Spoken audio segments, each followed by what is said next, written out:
Well, good morning again, and a very warm welcome. You are rejoining us for the recorded part of our family service today, which is Sunday, the 2nd of August, and we're looking at my favourite Bible story. And we've got two or three people who are going to tell us a little bit about those parts of the Bible which mean so much to them. But first of all, we're going to start with a hymn. You'll remember that we've been praying in the last few weeks, both for Kath Dodd and also for John Watts, and both making a really good recovery. And we have invited Kath and we invited Glenys on behalf of John to choose our hymns this morning.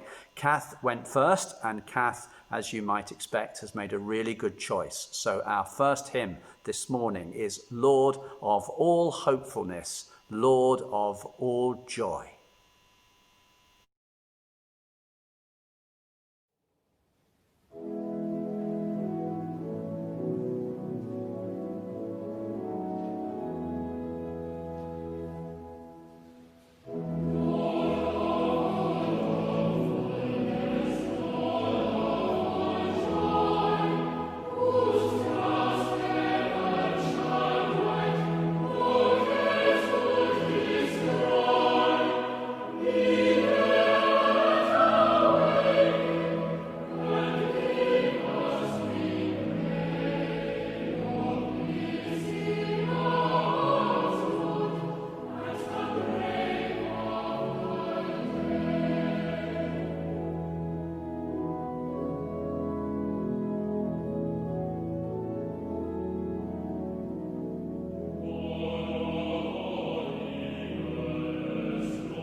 So, Tom, thank you for coming to our family service and for choosing your favourite Bible story. So, first of all, what story have you chosen?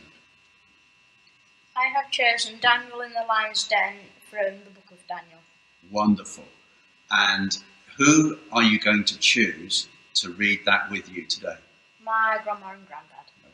Is it okay if we listen to the story now and then I'm going to ask you some questions? Yes, that's fine. Daniel, chapter 6.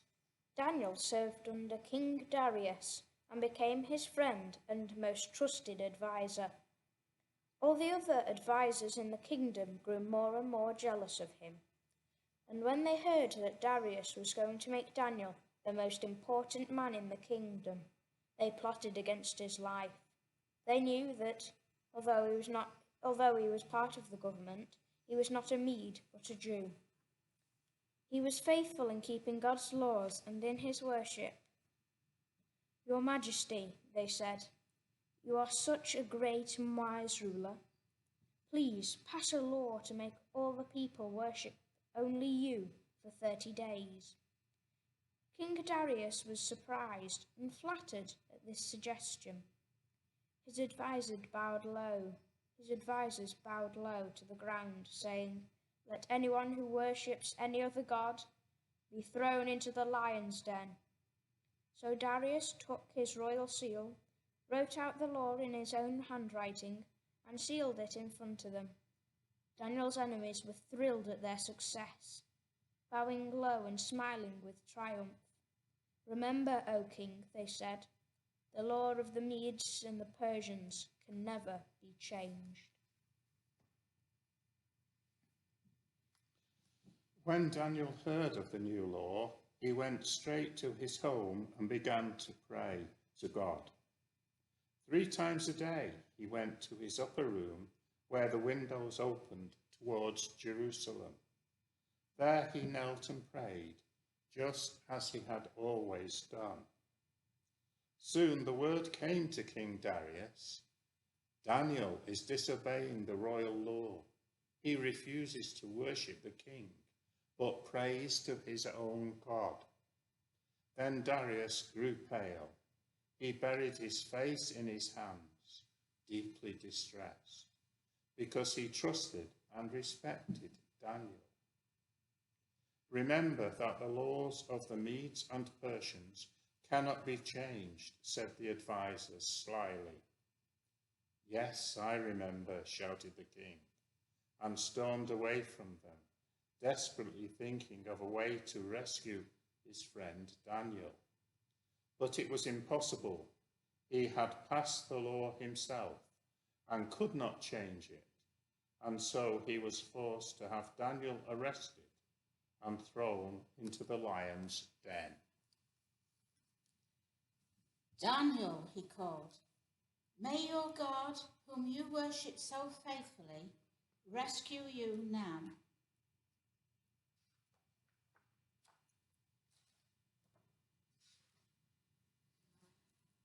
A stone was rolled against the huge pit and sealed with the royal seal, and Darius walked away slowly and sorrowfully. He could not eat or sleep that night, and at the first light of dawn, he rushed from the palace all the way to the lion's den. He stood at the entrance and listened. He could hear nothing. He leaned against it in despair. He called out, "Daniel, Daniel, servant of the living God, has your God been able to rescue you from the lions?" Then he heard a voice echoing in the darkness, "O king, live forever." "Daniel, is it you? Are you alive?" "I am alive, your majesty. There is no mark or scratch on me at all, because my God has sent his angel to shut the mouths of the lions." "Roll the stone away," the king commanded his soldiers. And he saw Daniel sitting down, surrounded by the lions who lay in a circle, sleeping peacefully around him. The soldiers hauled him into the daylight. Then the king ordered the evil advisers to be hurled into the lion's den, where the lions leaped up at them and killed them before they even touched the floor. "Now I will issue a decree," said King Darius, "a law that must be obeyed. Let everyone in my kingdom worship the God of Daniel, who saved his servant from the lions' mouths. He is the living God." Good boy. So, how long have you known that story?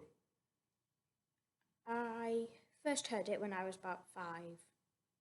Can you remember who told it to you? It was either I was at school and we learned about it then, or I was with my grandma and granddad. Yeah, good. And why have you chosen Daniel and the lion's den. What is it about that story that makes it your favourite? I'd say it's because he never mistrusted God in anything. He always trusted him with every decision that God made. And what did he do in the story that proves that to you? He showed integrity and courage in his beliefs and never mistrusted God, as he thought God would always be there for him. Wonderful. And what does it mean to you now, Tom? What does that story mean to you today? It tells me to never mistrust God in anything and always to trust what he chooses to do with our lives and other people's lives. Tom, thank you very much for coming and sharing that your thoughts about that lovely story. So thank you very much. Well done. Well done, Tom. Well,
Zacchaeus the tax collector.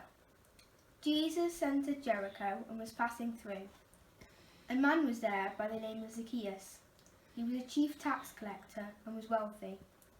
He wanted to see who Jesus was, but because he was short, he could not see over the crowd.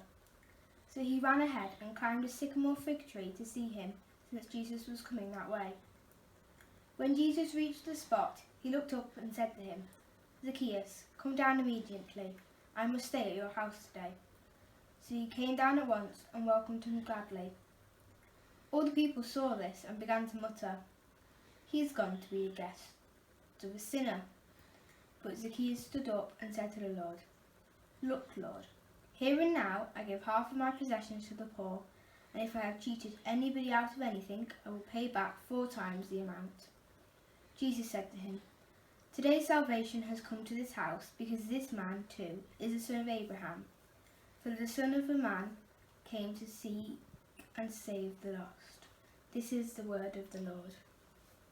I chose the story of Zacchaeus because it shows that Jesus gave a second chance to him. Jesus forgives people. Jesus doesn't judge by what you are, but the real person inside.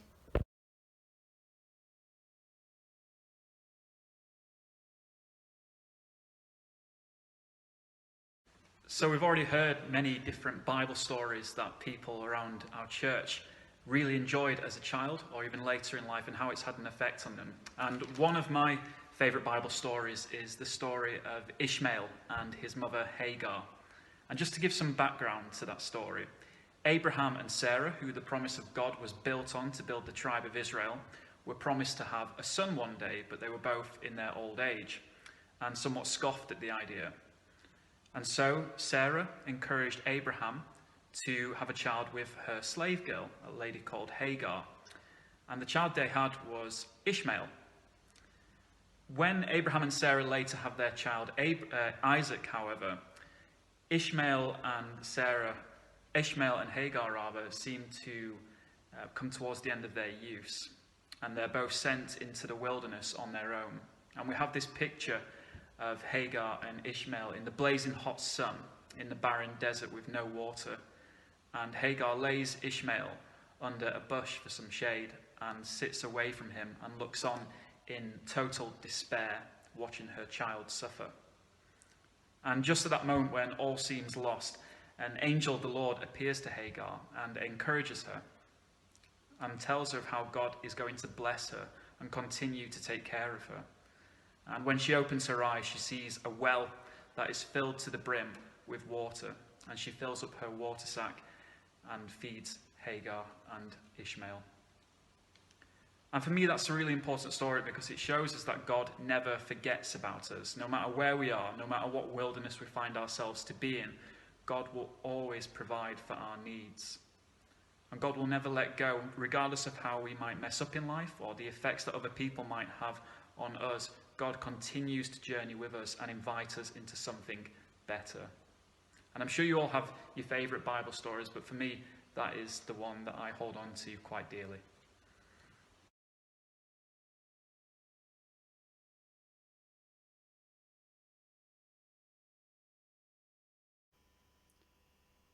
Well, a really big thank you to Tom and to Matilda, and also to Joe for sharing with us your favourite Bible stories, and for all of you who sent in your favourite passages as well from the Bible. Looking at everything that you sent through, what struck me most was that you chose vivid stories, stories that are full of colour, full of very bigger than life characters. You chose such fascinating storylines and those that had big surprises. Quite apart from Daniel and quite apart from Zacchaeus, you chose Bible stories like Noah's Ark, Jonah and the big fish, King Solomon and how he so wisely solved the problem of the disputed baby. You chose the Good Samaritan, and you chose Jacob, the man with a coat of many colours. So I'm going to ask you now to remember, even if you didn't send it in, remember what is your favourite Bible story, and to ask you to remember how you first heard it. Quite often it is a very sensory experience. We remember the colours, we remember the clothes or the tastes and the smells that are associated with that story and where we heard it and when we heard it. And we hear these stories in such different ways, often dramatically, sometimes musically. It might be with puppets, or it might be in a church, or even on the beach. And yet all of those favourite stories are in just one book, one story being enough to last a lifetime, learnt when we are very young, handed down to us perhaps, and given us so that we're able to draw in a lesson from it all the way through our lives as we grow older. So here's your chance to take out again your oldest Bible story book, maybe from when you were younger, or borrow one from your children or from your grandchildren, and remind yourself of how a single story from that book has equipped you for everything that you have experienced in life and everything that you will continue to experience. As we heard through Daniel, Tom has learnt what it means to trust in God always, come what may. And as we heard through the story of Zacchaeus, Matilda has come to appreciate God's forgiveness, and she knows that he offers each one of us a second chance and many more besides. So take time to think about your favourite Bible story. Play it over again in your mind and listen to what it might be telling you for the first time today. And as you do that, we're going to listen to our final hymn, which has been chosen by Glenys on behalf of John. And it is Brother, Sister, Let Me Serve You.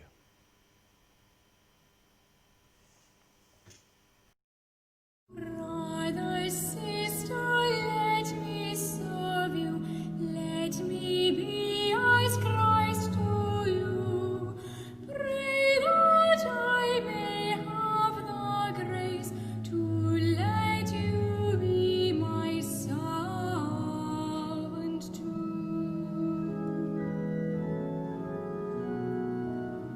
We are pilgrims on a journey, companions on the road.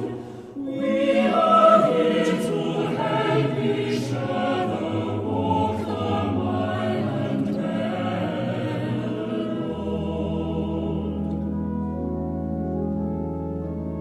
I will hold the Christ light for you in the night time of your fear. I will hold my hand out to you, speak the peace you long to hear. I will weep when you are weeping, when you laugh, I laugh with you. I will share your joy and sorrow till we've seen this journey through.